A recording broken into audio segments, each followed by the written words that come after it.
আসসালামু আলাইকুম প্রিয় শিক্ষার্থী বন্ধুরা, আশা করি তোমরা সবাই ভালো আছো।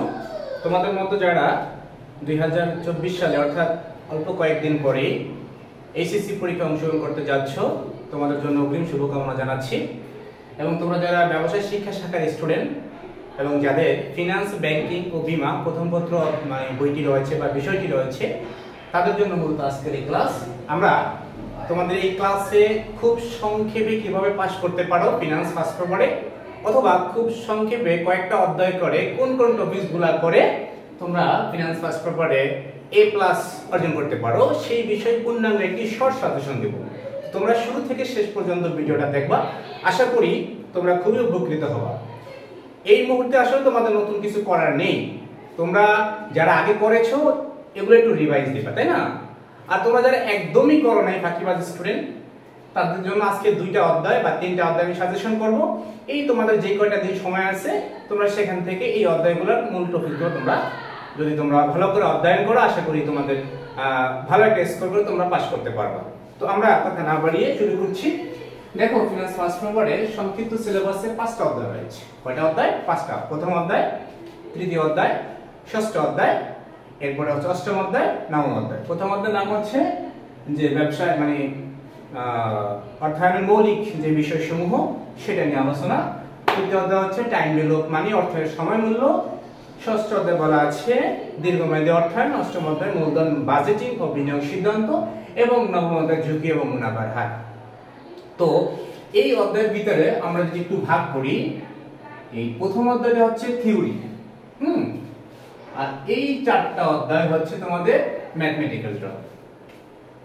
তো এখানে এই কোশ্চেনের যে প্যাটার্ন সেটা হচ্ছে ক নম্বর এবং খ নম্বর থিওরি থাকে, গ এবং ঘ এখানে থাকে কিন্তু তোমাদের ম্যাথ, তাই না? তো তোমরা গ এবং ঘতে ম্যাথগুলো যদি ভালো করো, তোমরা ম্যাথে যদি যারা ভালো মনে করো, এরা ম্যাথ টাচ করবা, থিওরি ধরবা না। কারণ এই অধ্যায় থেকে 2টা বা 3টা কোশ্চেন থাকবে, বাকি কোশ্চেনগুলো এখান থেকে থাকবে। তোমরা যারা ম্যাথ ভালো পারো তারা থিওরি ধরবা না, শুধুমাত্র ম্যাথগুলো টাচ করবে, কারণ ম্যাথে পূর্ণাঙ্গ নাম্বার পাওয়া যায় 4 এ 4, 3 এ 3। আর যারা মনে করে না ম্যাথ একটু দুর্বল, তারা এখান থেকে 2টা বা 3টা কোশ্চেন থাকে, তারা অবশ্যই সেখান থেকে সেভাবে কোশ্চেনগুলো করে যাবে। তো দেখো, একটু খেয়াল করো, প্রথম অধ্যায় থেকে 2টা তো থাকবেই, অথবা 3টা কোশ্চেন থাকতে পারে।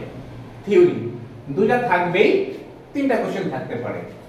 তৃতীয় অধ্যায় থেকেও তোমাদের 2টা বা 3টা কোশ্চেন থাকতে পারে। হিসাব করো, কোশ্চেন থাকবে কিন্তু 11টা, তাই না? ষষ্ঠ অধ্যায় থেকে তোমাদের 2টা কোশ্চেন থাকবে, অষ্টম অধ্যায় থেকে 2টা কোশ্চেন থাকবে, নবম অধ্যায় থেকে 2টা, মাঝে মাঝে 3টাও থাকবে। একটু খেয়াল করে দেখো, আমরা যদি এভাবে বলি 2টা, 2টা 4টা, 5টা 6টা, 7টা 8টা, এখান থেকে হয়তো 3টা, অথবা 2 4 6 এখান থেকে যদি 3টা হয়, এখান থেকে হবে 2টা। 2 4 6 8 9 10 11, মানে যে কোনো একটা অধ্যায় থেকে তোমার 3টা কোশ্চেন থাকবে, কারণ তোমার অধ্যায় হচ্ছে কয়টা? 1 2 3 4 5, 5 দুগুণে 10, যে কোনো একটা অধ্যায় থেকে 3টা কোশ্চেন থাকবে। এটা হয়তো বা থিওরি থেকে থাকতে পারে, অথবা ম্যাথের যে বড় 2টা অধ্যায় আছে সেটা হচ্ছে তৃতীয় এবং নবম।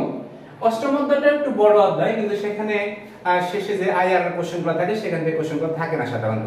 তো এখান থেকে 2টাই থাকে। তো এই নবম অথবা তৃতীয় অথবা প্রথম, এই 3টা অধ্যায় থেকে 3টা করে যে কোনো 3টা কোশ্চেন আসার সম্ভাবনা আছে, মানে 2টা করে থাকবেই, একটা কোশ্চেন বেশি থাকতে পারে। তো এইগুলো মোটামুটি কোশ্চেনের সিকিউর বিষয়। এখন তোমরা কোন অধ্যায়গুলো করবা? যদি তোমরা 5 মার্ক ভালো করে করতে চাও, খেয়াল করো, যেহেতু তোমরা 5 নাম্বার খোঁজো, তার মানে তোমরা অবশ্যই ম্যাথে দুর্বল।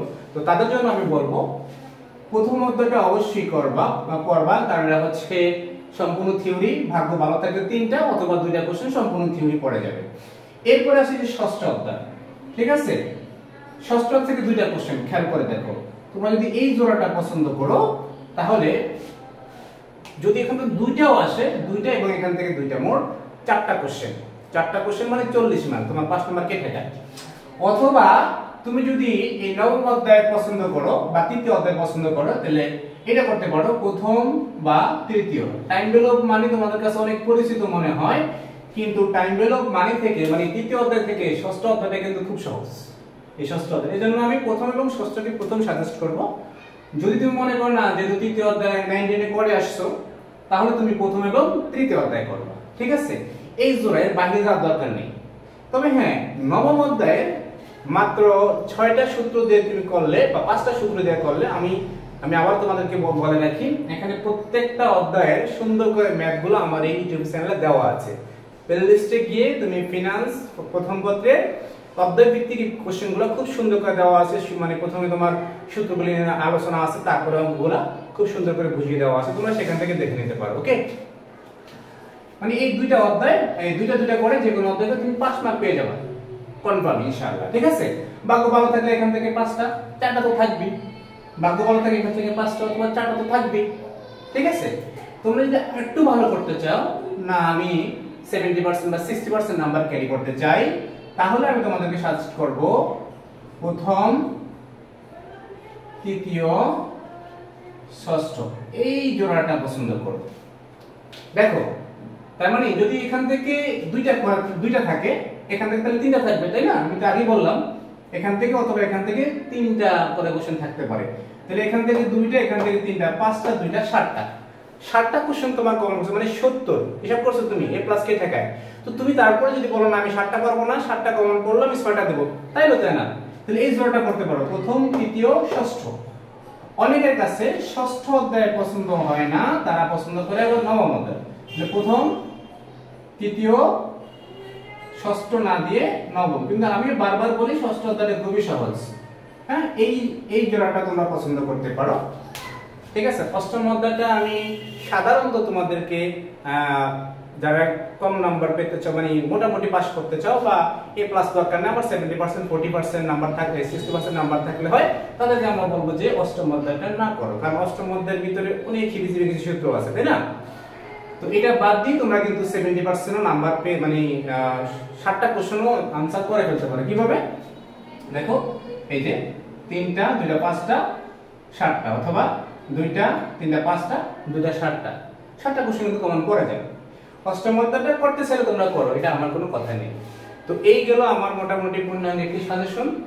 তোমরা আশা করি যদি এই কথাগুলো বা এই যেভাবে বলেছি এইভাবে তোমরা যদি সলিউশনগুলো করো বা প্র্যাকটিসগুলো করো, খুব ভালোভাবে তোমরা ফিনান্স ফার্স্ট পেপারটাকে তোমরা উপলব্ধি করবে বা কমপ্লিট করতে পারবে এবং ভালো একটা স্কোর পাবে, ঠিক আছে? তো আমরা পরবর্তী ভিডিওতে ফিনান্স সেকেন্ড পেপার নিয়ে একটা সাজেশন দেব। সেই সাজেশনটা তোমাদের জন্য অলরেডি আমার করা আছে, ফেসবুকে তোমাদের জন্য আপলোড করে দেব, হ্যাঁ, বা ইউটিউবে আপলোড করে দেব। তো আমি আবার বলি, তোমাদের এই বিষয়ে প্রত্যেকটা অধ্যায়ের ক্লাস, আমি আবারও বলি, প্রত্যেকটা অধ্যায়ের ক্লাসগুলো কিন্তু খুব সুন্দর করে আমার ইউটিউব চ্যানেলে, এই চ্যানেলেই প্লেলিস্টে গিয়ে তুমি সুন্দর করে দেখতে পারো, ঠিক আছে? তো তোমরা সবাই ভালো থেকো। যদি কোনো বিষয়ে জানা দরকার হয়, কোনো বিষয় না বুঝো, কোন অধ্যায় তোমাদের নতুন করে দরকার হবে মনে করো, সেগুলো তোমরা কমেন্ট বক্সে লিখতে পারো, আমি সেভাবে তোমাদেরকে ভিডিও দেওয়ার চেষ্টা করব। তো আজকের জন্য এখানে শেষ করছি, সবাই ভালো থেকো, আল্লাহ হাফেজ।